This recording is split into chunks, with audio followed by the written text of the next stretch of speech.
miliki dengkul terkuat di kampungnya. Pria ini nekat jalan merangkak dari rumah sampai ke balai desa. Viral video ada seorang pria yang jalan merangkak.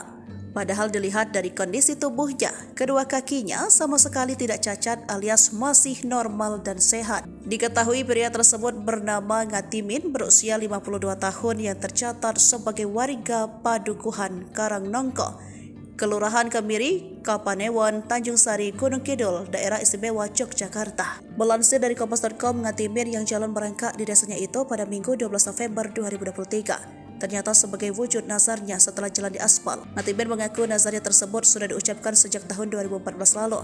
Saat itu jalanan di sekitar rumahnya masih berupa tanah dan batu. Dikatakannya selama ini jalan Padukuhan Karangnongko hanya berupa batu dan beberapa bagian sudah dicor blok. Pada tahun 2023 melalui aspirasi kepada salah seorang anggota DPRD Gunung Kidul, akhirnya jalan yang selama ini diimpikan dibangun akhirnya terwujud. Sebelum jalan dari rumah Ngatimin sampai ke balai padukuhan itu belum pernah diaspal sama sekali yang jaraknya sekitar 1000 meter. Ngatimin mengaku didukung oleh pihak keluarga. Selain itu warga padukuhan juga menyambut dirinya.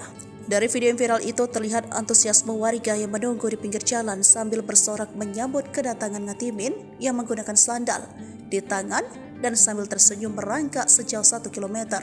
Dukuh Karangnongko Pamungkas Sedia Wirawan mengatakan, jalan yang dibangun dengan aspal penetrasi merupakan jalan kampung wilayah RT 05. Lokasinya memang berada jauh dari wilayah yang lain. Dia mencontohkan listrik baru masuk sekitar tahun 2022, sementara PDAM masuk sekitar akhir 2022 lalu. Memang wilayah itu terpencil. Setelah listrik dan air bersih masuk, warga memang sangat antusias saat jalan sudah diaspal. Salah seorang anggota DPRD Gunung Kidul Lagio mengatakan, pihaknya menyerap aspirasi dari warga Karangnongko yang mengeluh jalan belum pernah diaspal, padahal jalan tersebut banyak dilalui warga. Semoga pembangunan jalan bisa meningkat perekonomian warga dan memudahkan mengangkut hasil panen, kata dia.